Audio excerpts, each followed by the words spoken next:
সুশাসনের ন্যায় বিচারের আদেশ দিয়েছেন। ইন্নাল্লাহা ইয়ামুরু বিল আদল, আমাদেরকে আদল প্রতিষ্ঠা করতে হবে। জুলুমের সাথে ইসলামের কোনো সম্পর্ক নাই।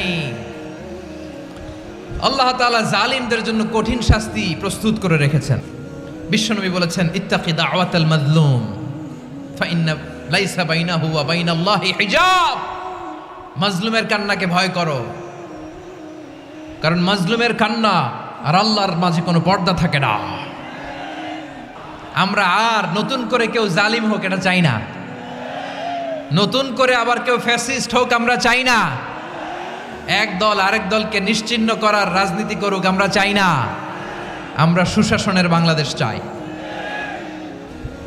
আমরা মানবিক বাংলাদেশ চাই, আমরা একটা সমৃদ্ধ বাংলাদেশ চাই, আমরা বিশ্বের বুকে সম্মান নিয়ে মাথা উঁচু করে দাঁড়াতে চাই, ঠিক কিনা বলেন?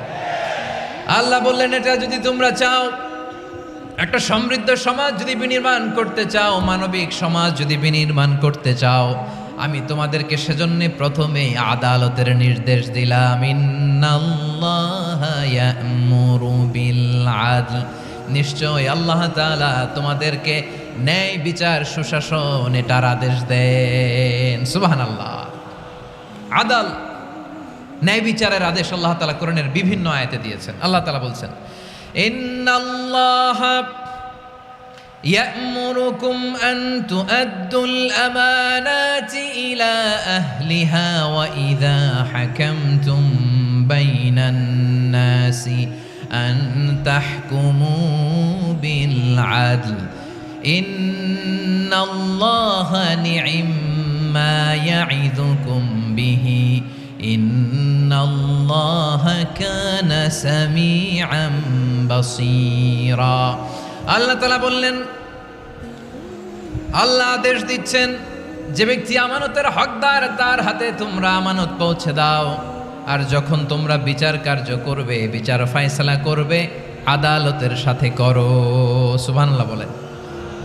ওয়া ইযা হাকামতুম বাইনান নাসি আন তাহকুমু বিল আদল, আদালতের সাথে করবা। আল্লাহ তাআলা বলেন, যারা জাজ হবে, বিচারক হবে, তাদের যদি বাদী বিবাদীর কারোর সাথে শত্রুতা থাকে, কারোর সাথে যদি কোনো ধরনের রেষারেষি থাকে, আল্লাহ বলেন বিচার কার্য করতে যে ওই শত্রুতা রেষারেষির কারণে আদালতের বাইরে যে অবিচার করে বিচার করো না।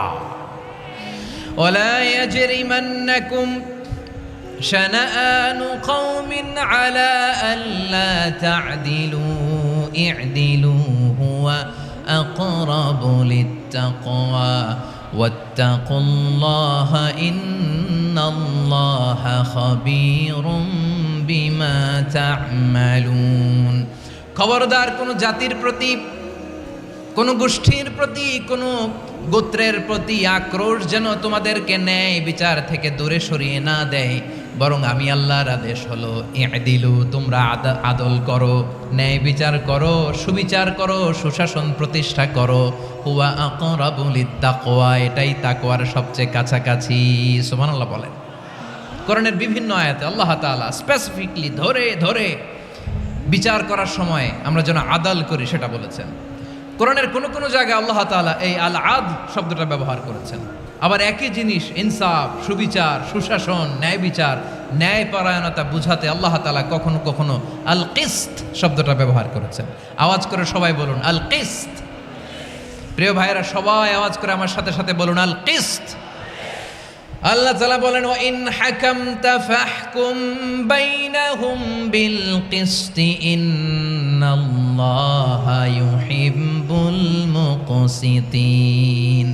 যখন তুমি বিচার করবে, বিশ্বনবীকে উদ্দেশ্য করে অ্যাড্রেস করে বললেন, নবী হে, ইহুদিরা কোনো বিষয়ে মীমাংসার জন্য যদি আপনার দরবারে আসে, যদি বিচার করতে হয়, খবরদার অবিচার করবেন না। ফয়সালা যেটা করবেন কিসতের সাথে করবেন, ন্যায় পরায়ণতার সাথে করবেন, কারণ ইন্নাল্লাহা ইউহিব্বুল মুকসিতিন, নিশ্চয় আল্লাহ রাব্বুল ইজ্জাত ন্যায় পরায়ণশীলদেরকে বড্ড ভালোবাসেন। সুবহানাল্লাহ বলেন।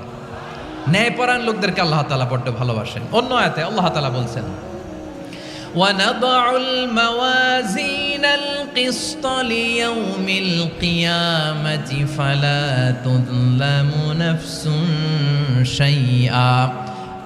আমি কিয়ামতের দিন ন্যায়পরায়ণতার মানদণ্ড স্থাপন করব, যেটাকে আমরা মিজানের পাল্লা বলি। আল্লাহ বলেন ন্যায় বিচারের মানদণ্ড কিয়ামতের ময়দানে আমি আল্লাহ স্থাপন করব।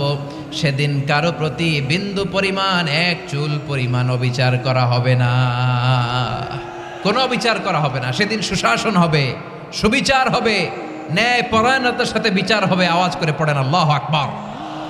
তাহলে প্রিয় ভাইরা, যে তিনটি বিষয়ে আল্লাহ তাআলা আমাদেরকে আদেশ দিয়েছেন, তার প্রথমটা হচ্ছে আদালত, ইনসাফ, সুবিচার, ন্যায় বিচার। এটা আমরা চাই কি চাই না? বিশ্বনবী ন্যায় বিচার, ন্যায় পরায়ণতা, সুশাসন প্রতিষ্ঠিত করেন কি করেন নাই? আপনারা বিশ্বনবীর সিরাত যারা পড়েছেন, আপনি দেখবেন বিশ্বনবীর সিরাতের পরতে পরতে, বাঁকে বাঁকে, সিরাতের বাঁকে বাঁকে এই আদালতের নমুনা মেলে। সুবহানাল্লাহ বলেন। ছোট্ট একটা নমুনা রাসূল সাল্লাল্লাহু আলাইহি ওয়াসাল্লামের আসসিরা আল আতরা থেকে ছোট্ট একটা নমুনা আপনাদের খেদমতে এখানে উপস্থাপন করি। বিশ্বনবী সাল্লাল্লাহু আলাইহি ওয়াসাল্লাম মক্কা বিজয় করলেন ৮ম হিজরিতে।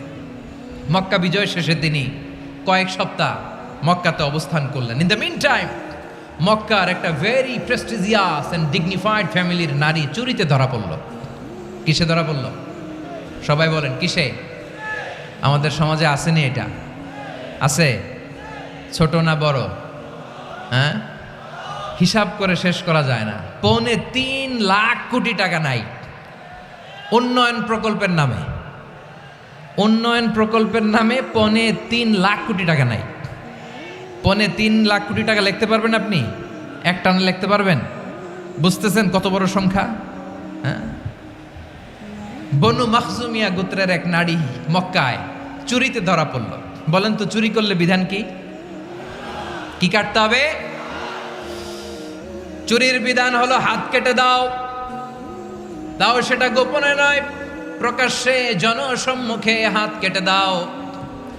বনু মাখজুমিয়া গোত্রের নারী যখন চুরিতে ধরা পড়লো, সাহাবারা চিন্তায় পড়ে গেলেন।